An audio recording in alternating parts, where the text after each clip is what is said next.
বন্ধুরা ভাতের থালা নিয়ে বসে পড়েছি। তো মা, তুমি তো তখন বলছিলে কিছু একটা স্পেশাল আইটেম হবে।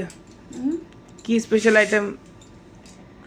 দেখ, ভাত করেছি, এখানে উচ্ছে দিয়ে আর একটা গাজর ছিল, গাজর দিয়ে পেঁয়াজ দিয়ে আর একটু কুমড়োও দিয়েছি, দিয়ে ভাজা করেছি। আর এখানে করেছি মাছের তেল বেগুন দিয়ে আলু দিয়ে ভাজা করেছি। আর এখানে করেছি শাক ভাজা। আর করেছি দেখ কাতলা মাছের ঝোল, আলু পটল দিয়ে কাতলা মাছের ঝোল।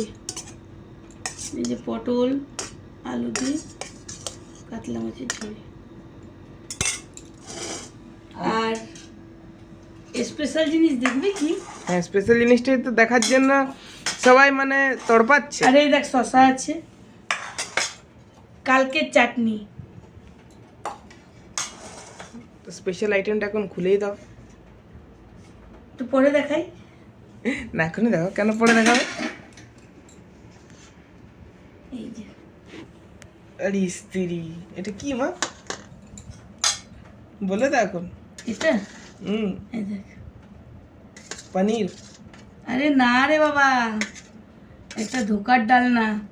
जो इंसान इंसान को देता है वो ये चीज का है, सब्जी। धोखा, धोखे का सब्जी। এটা একদম নিরামিষ, হ্যাঁ না? তো আজকে স্পেশাল রেসিপি ধোকার ডালনা। এটা রেসিপি বন্ধুরা তোমরা আমার ইউটিউব চ্যানেলে পেয়ে যাবে, বিকালতি পেয়ে যাবে। বিকালতি চলে আসবে, এটা রেসিপি তোমরা দেখতে পারবে। তো হ্যালো বন্ধুরা, তোমাদের তো খাবার দেখিয়ে দিলাম। তো এই খাবো, এই চাটনিটা কিন্তু আজকের না, এই চাটনিটা কালকের। তো এই খাবো আজকে। তো তোমরা কে কী খেয়েছো কমেন্টে জানিও। আমি তো এই খাচ্ছি। আজকে মাছ না হলেও চলতো, নিয়ে এসে বানিয়ে দিলাম।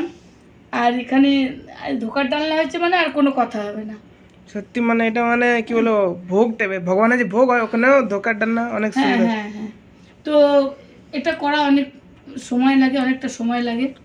আর অনেক রকমই অনেকজনে করে, কিন্তু দেখো যেটা করবে একটু ভালো করে সময় নিয়ে করলে ভালোই লাগে।